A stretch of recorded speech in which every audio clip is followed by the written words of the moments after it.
Okay, so as an autistic person, here's like the number one skill that I lack completely, and I guarantee you do too.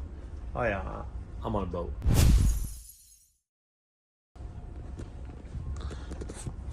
Okay, so right now I'm in the middle of the Irish Sea. I'm on a boat, I'm on a vessel, and I'm going to Canada. But that's not important right now. What's important is understanding the concept of this video, and I'm gonna place you guys down here, and we're gonna sit and talk.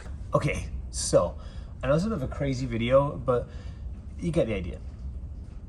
Autism comes with many different things. One of them is like, you know, the triad of impairment, which is like social imagination, social communication, and then just communication in general, right? Which we all know, like autism is a communication disorder in its kind of integrity. But what is really interesting is that there are certain fractions that encompass that really make a difference to how somebody communicates.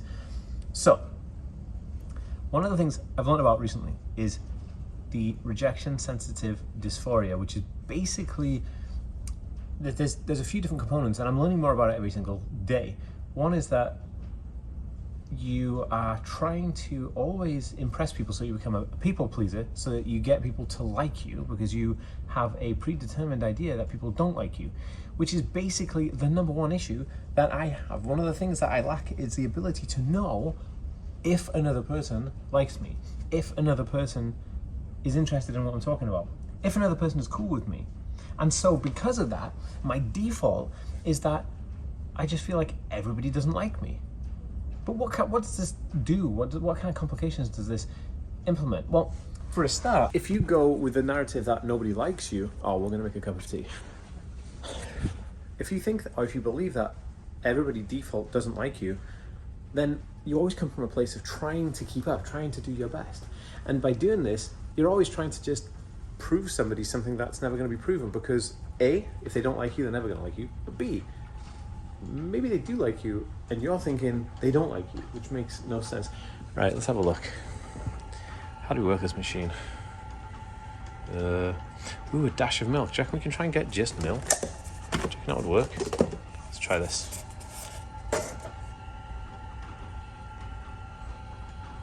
See what happens.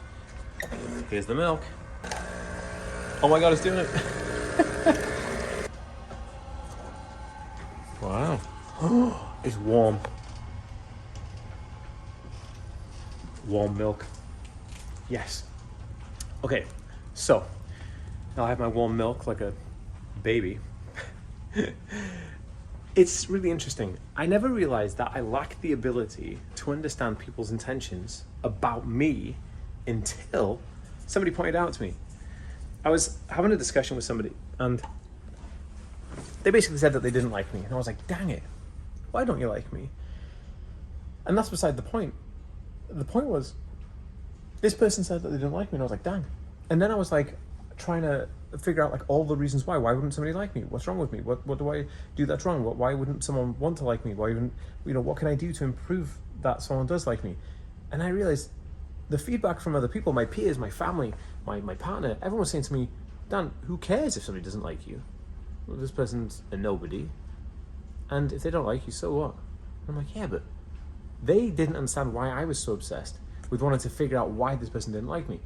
And I didn't know why this person didn't like me, and that it was an issue that people typically don't obsess over the fact that people don't like them.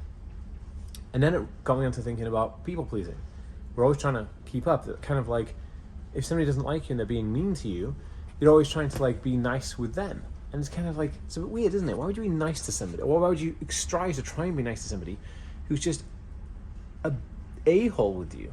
That makes no sense either. And so then I realized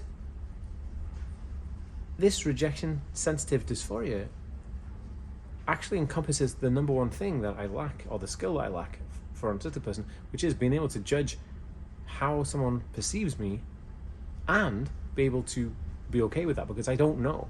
Like, my default is wrong. It's a really weird etiquette. It might be sounds like a crazy concept, but this is how it is. And it's so fascinating to me because, like, people say, what's the biggest struggle? What I didn't realize, but this is the biggest struggle I have, along with OCD. Because when you combine sensitive or rejection sensitive dysphoria with OCD, you get a combination which is kind of like, Oh, like it's not a good combination. I want to know what your thoughts are on it. And also, guys, if you haven't already, please check out my latest autism confidence building program, The Bulletproof Brain. You can go to www.bulletproofbrain.org/get right now and get access to the course.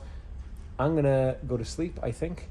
The news is on. There's like a North Korean parade or something. But I'm gonna have my warm milk, relax. I've got another 4 hours on this boat, and then I get on a plane for 7 hours. So that's fun. All right, guys, I'll see you soon. Peace.